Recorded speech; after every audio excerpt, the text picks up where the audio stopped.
I'm starting to fit the harness to the vehicle at this point. So you have it laid over part of the engine, have a few of the connectors clipped in just to kind of locate it. Some of them won't reach, some of them are too long. There's a lot of variables at this point. So the method I think I'm going to try to use is to make groups or runs for different banks. So let's call this maybe the right side valley bank or something like that. Pretty much anything that runs from this point forward, I'll group into one and run it back here. Do the same thing for the other side. We'll do the transmission and the oil pressure sensor back there will just be on its own. Not really sure how well this is going to work. Already having a few issues with it, but it's really the only way I can think to do it that's makes sense in my head. So we'll see how it goes.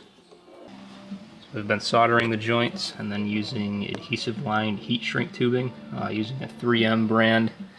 That's assuming probably some of the best stuff you can buy. So I've never been disappointed by a 3M product. So just working along the harness, figuring out what needs to be lengthened or shortened. Pretty self-explanatory, just very time-consuming at this point. So the vehicle speed sensor wire had an extra lead coming off of it. So rather than clipping this whole section out where the splice was and just soldering only two coming out of it together at this point, what I chose to do instead was put a little bit of liquid electrical tape on the tip of the wire that I cut. I put a small piece of adhesive lined heat shrink tubing, and then I'll put a bigger piece over both wires coming out of this side. I chose to do this because if I cut out this whole section where this splice already is from the factory, I would have ended up having to add a section of wire to make it the wire long enough to get to the computer still. I think the engine itself is totally wired up at this point. I still need to do the transmission, but the engine itself I think is all set. Let's do a quick recap of the things that I had to change as far as I can remember. Start with the ignition coil down here. I did lengthen that by quite a bit, that connector. Keeping in mind that I used the TJ harness as the base for this harness and added or changed the Dodge connectors as necessary. It just seemed the easier way to do it. There's a lot more extra stuff on the Dodge harness that the TJ harness didn't have and didn't need.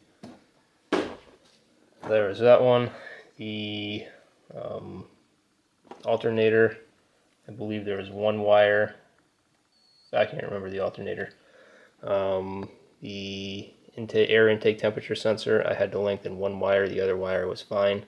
The coolant temperature sensor, I needed to cut and splice that. The style between the Dodge and the TJ connector is quite different, so that was purely cut and splice. May have added length, may have not added length, I don't know. There was only one connection, so it took as long a wire as I needed from the Dodge harness for that. Injectors are all the same as they were when they came out of the TJ harness. I had a 4-cylinder TJ harness that I based this off of. And the wiring is all pretty good length to come up to here. The oil pressure sensor, I think the TJ had 3 prongs, the Dodge has 2 prongs. Luckily the prongs are the same style, so I was able to de-pin the TJ connector and pin in the Dodge connector. And there was one extra piece that came out of here, which I ended up just cutting short and capping with some liquid electrical tape, and then I put some adhesive lined heat shrink over that, and that will no longer be needed. The oil pressure sensor drops down right here and comes down onto the bell housing. So we left off over here with the O2 sensor. I decided to run the tranny harness and everything else, the O2, the fuel pump, speed sensor, everything down the driver's side of the transmission. We'll see if I end up changing that, but as of right now, that's where everything's going. The ground that was on the TJ harness, I chose to ground to the back of the head on the driver's side through a hole that was, I think I used to lift the engine, just a hole on the back of the head. I ended up having to drill out the, whatever the piece that the screw usually goes through on the harness, to ground it. I had to drill that out just a little bit to make it fit, but it was a pretty similar size.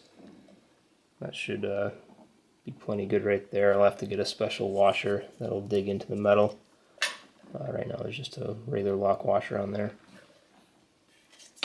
Let's see, we got the crankshaft position sensor that's over here. Ideally it would probably be located over there somewhere, but the wire is more than long enough to reach from this point, so I'm not going to bother moving it. Injector bank, so all 4 injectors came off of originally came off of the passenger side of the Dodge harness, and I chose those because the length of wire from the injectors to the PCM was shorter than wires that were originally on this side. So I haven't modified the length of that at all yet. It's a little long. May do something with it at some point, but I'm going to avoid it if I can. IAC connector, that had to be cut and spliced. It's totally different type. I tried to get one off of a 4.7 Dodge motor, but looked like the length that the piece that comes out of the motor is a little bit different. Otherwise it probably would have worked with the TJ connector. And obviously since there's 4 wires, I staggered the splices, so I spliced one here, here, here, here, all the way down, so not one big clump of splices. Throttle position sensor is a little on the tight side. I don't think I'm going to have to extend it. The map sensor, I think that just lined right up. We have the 2 AC connectors that are hanging off the end here. I'll just coil those up and keep them on here in case I ever decide to put AC in. And I think that pretty much wraps it up. Right now I'm trying to figure out the best way to get the relay and fuse for the automatic transmission into the TJ Power Distribution Center. On the Dodge PDC, we have this small this small relay and a small fuse that controls the tranny. And on the TJ, I think I'm going to put in a bigger relay, just preferable location. We need to put a fuse in here too. Today I'll be working on adding power to all the ports in the power distribution center of my Jeep that do not currently have power. I don't have different circuits to actually plug in at the moment, but this is more for future use than anything else. So you can see I pulled the fuses out of these ones. So this is a donor power distribution center that I got off of eBay. Probably could have got one relatively cheap at a junkyard, but it's just more convenient to go on eBay and have it shipped. So looking at the all the places where you put a fuse in here, you can see there's a metal prong in this one and this one.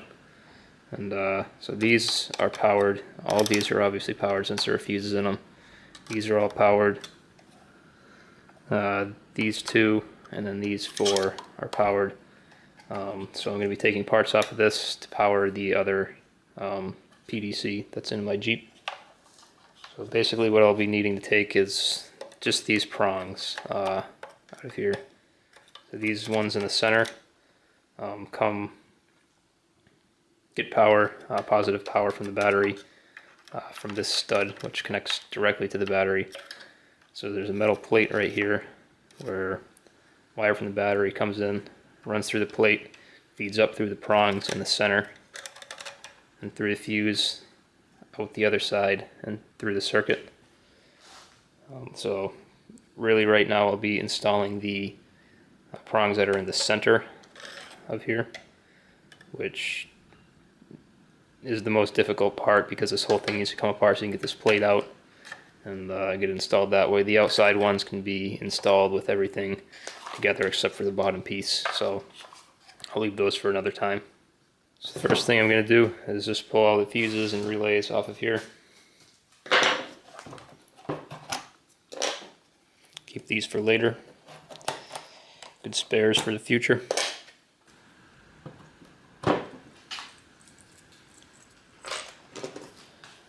We'll set those to the side for now, and we're going to pull off the bottom section, which is just a few clips around the outside that we need to pry apart to pull it off.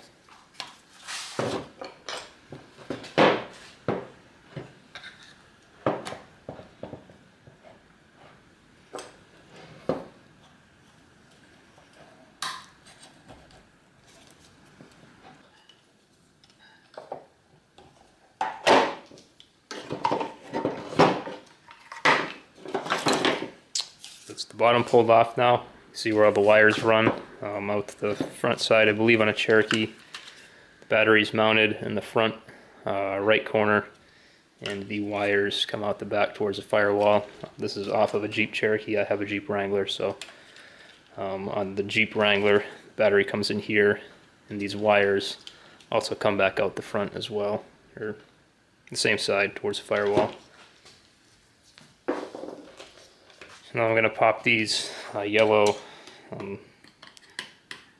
not quite sure what they're called. They're basically a safety piece to keep these prongs from moving out of place. So we'll come to the back side. We'll start with the furthest one out. Look at the back. See a little bit of yellow in the second hole from the bottom, right where my thumb is. There's a little bit of a tapered clip in there, so I'll stick the screwdriver in there, pop that loose, and then there's one on the other side as well, again right where my thumb is. And that's basically how all of these, this one, and this one, come loose.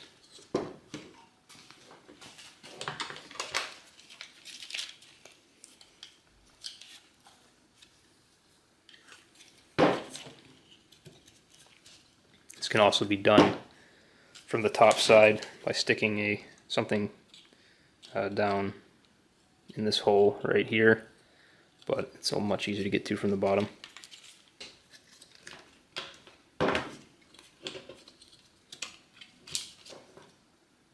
There's one, the rest of them now. Now we'll go for the safety pieces on the maxi fuses, which are slightly different. These ones are accessed from the top. So there's a prong here that will push this way. One down here will push this way. And the same thing on this one will go that way and that way.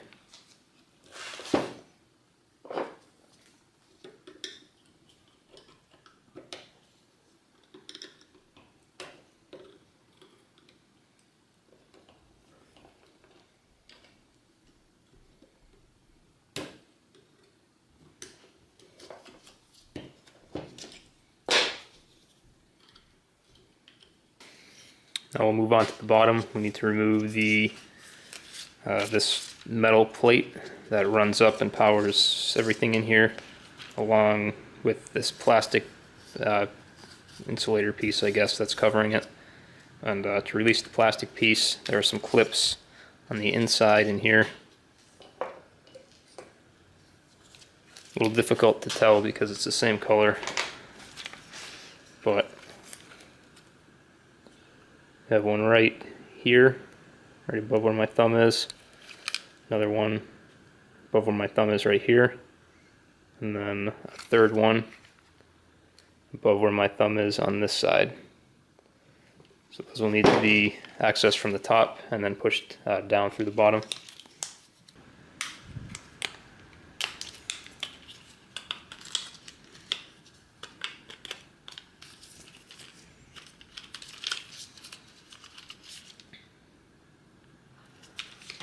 And should have realized it before, but clearly this wire goes through the plastic piece and the metal plate that we need to release. So before we pull that out, pull off these two pieces, we need to disconnect this wire, which runs to looks to be this prong right here. To release these prongs, there's a plastic clip right on the outside, right above where my thumb is, that'll need to be pushed outwards in the direction of my thumb is moving. It's going to be accessed from the top or the bottom, but it's easier to get at from the bottom. So push that outwards, and then we'll push the prong back through the bottom. Along with that black plastic piece that's holding this, there's also a metal part sticking out of the prong that's sticking downwards, so we'll need to stick a screwdriver there and pry that in back towards the prong. So the way that I'm working on this is push the black plastic piece out, and then get enough pressure on the prong to hold that out, and then I'll come back to this side and then push the metal piece back into the prong and pull it all the way through. So we got that wire free. We pull the plastic piece off, and there's nothing else holding this metal plate on other than the friction where the pins are that it goes into. So the way I'm going to pull this off is to slowly work my way around the edge with a small screwdriver, prying upwards very gently. It's really important to try not to bend this if it's going to be something that's reused. This one I don't really care that much about, but it's always good to have spare parts, so I'm trying not to bend it anyway, since this is the donor box. Which is why it's very important to try to lift the whole thing evenly.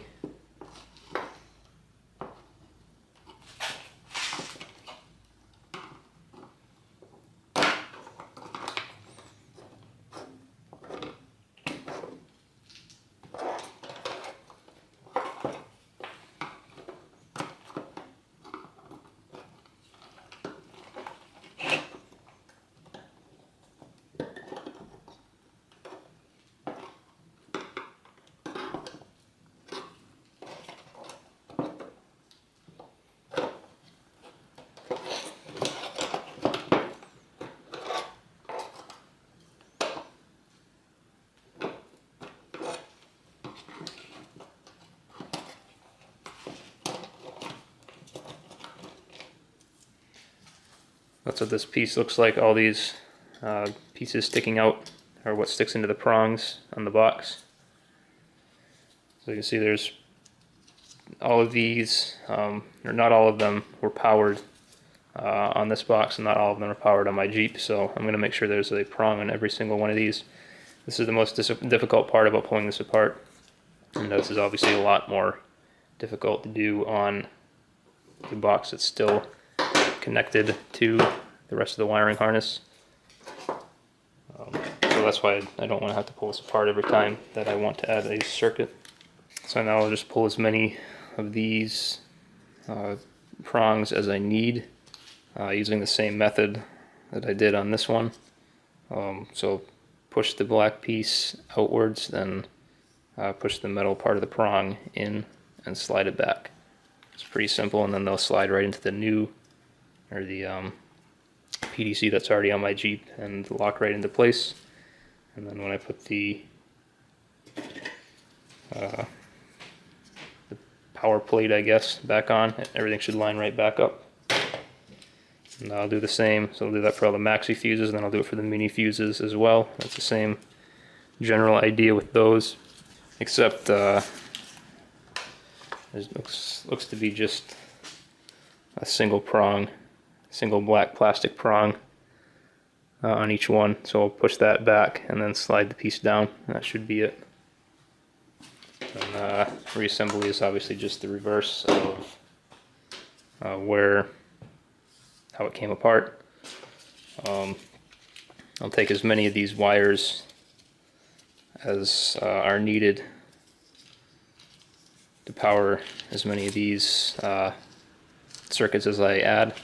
I'm not going to put this part of the wiring in yet. I'll just put these wires to the side and keep them somewhere that I know where they are for when I'm ready to install them. because it's obviously once the power plate's back on and this plastic piece is back on, these are very accessible.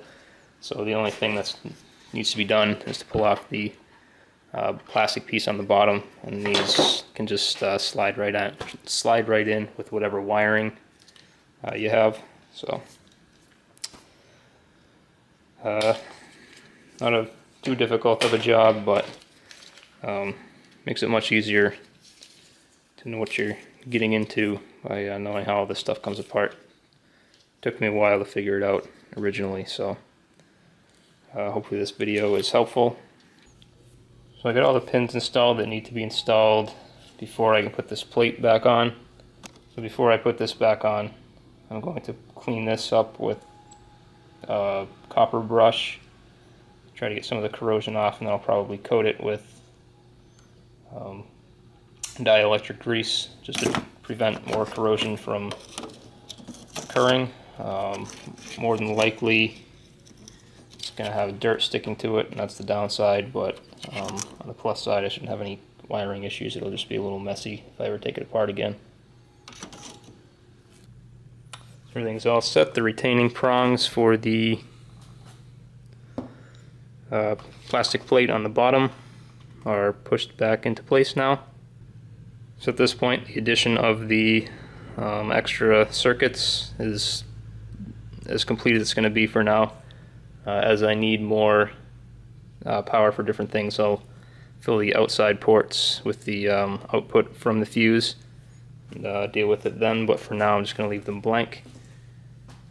Right now I need to deal with adding a fuse and relay for the automatic transmission that's going into this Jeep. So I'll probably use this spot right where my thumb is, the mini fuse, and then either that or the outward one here, one or the other, and we'll run the relay probably in this spot, the outside, and the big one. Since I'm adding an automatic transmission relay to the PDC that's in the Jeep, I'll need to pull some parts out of this one. And looking at some of these wires, I'll probably use the wire that runs from the mini fuse to the, I believe it's the ASD relay, it's the auto shutdown relay. And that looks like a pretty good length for that, so I'll use that for the fuse power. And then I'll use the two prongs coming off of it right here to connect to the wires that need to run the transmission. And for the third wire, which I believe is a ground, I'll just pull another lead off of one of these other ones and ground it. So we got the power distribution center all reassembled now. The trans relay is installed along with all the prongs for it. Got the 20 amp fuse for the relay installed. So I chose to run the new wires added on a different, I guess we'll call it a, it'll eventually be loom, so through a different set of wire loom. I used a 3-prong weather pack type connector. So what this connector does is allows the engine and transmission harness assembly to remain separate from the body harness. So this the wiring from the Durango that runs from the positive lead on the battery to the power distribution center and down to the starter is a little bit too short to fit on the Wrangler where the battery is located. And I may eventually make custom wire for this, but right now I'm going to attempt to use this similar part of the harness out of an 03 Wrangler with a 2.4 cylinder engine, because that has the starter on the driver's side, just like the Durango does, where a 4.0 Wrangler will have the starter on the passenger side, and that harness will probably be similar length to the Durango. So working on wiring up the starter. The stock Durango harness right here had this kind of a connector that went onto the wire, the studs for the wiring on the starter. So you get the red big one for the power to the battery, and then the smaller one is the signal for the solenoid. And I'm not going to splice into this, which if it was in a little better shape I probably would, but wires are all split where it goes in and they're pretty corroded. So what I've chosen to do instead is take the lead from the ignition and put a ring terminal on that, and that will bolt on where this one is, and then they'll have a bigger ring terminal for a wire coming directly from the battery. I have to see how tight I can get them. If I can't get them too tight, I might have to come up with some way to keep them separated like this so they don't end up touching together, and run the starter all the time. But that's the plan as of right now. I just took a ring terminal, or put a ring terminal on here, but what I did for it was I stripped a little bit of the insulation off of the starter lead here, and put some solder on it to tin it, put the crimp connector on, crimped it, then I fed the solder down through after the crimp was on, and now I'll put heat shrink over it. Starting to put some of the convoluted tubing or wiring loom, whatever you prefer to call it, onto the wiring harness right now. You can see a few different stages of where I'm at. The connector's coming out of the PCM. All I did was take some friction tape. I used 3M friction tape made specifically for wiring harnesses. I wrapped them down to where they combine into one and then run over to the engine. Got that there. Then I got the cling tape here, which I bought off of eBay. The ad that I bought it from claimed that it was made as a restoration type of wrap from GM wiring harnesses out of the 70s. It seems pretty similar to what Chrysler used from the factory, and most of Chrysler's stuff is pretty dated, so I wouldn't be surprised if it's kind of the same thing. So if we come back here, we can look where I connected the auto trans into the power distribution center. That's all loomed up. So we got the connector here, got the loom here, got the cling tape underneath that, and I got the friction tape on the ends of the wiring loom. So what I'll do is I'll take it, put one wrap around the wire itself, then I'll put the loom over that, and then the tail end of the tape that I did the first wrap on the wiring with will come out of the slit, and that'll go around and be wrapped up a couple times around, and that seems to be how Chrysler did it from the factory, so I'm trying to replicate that as I wire this back up.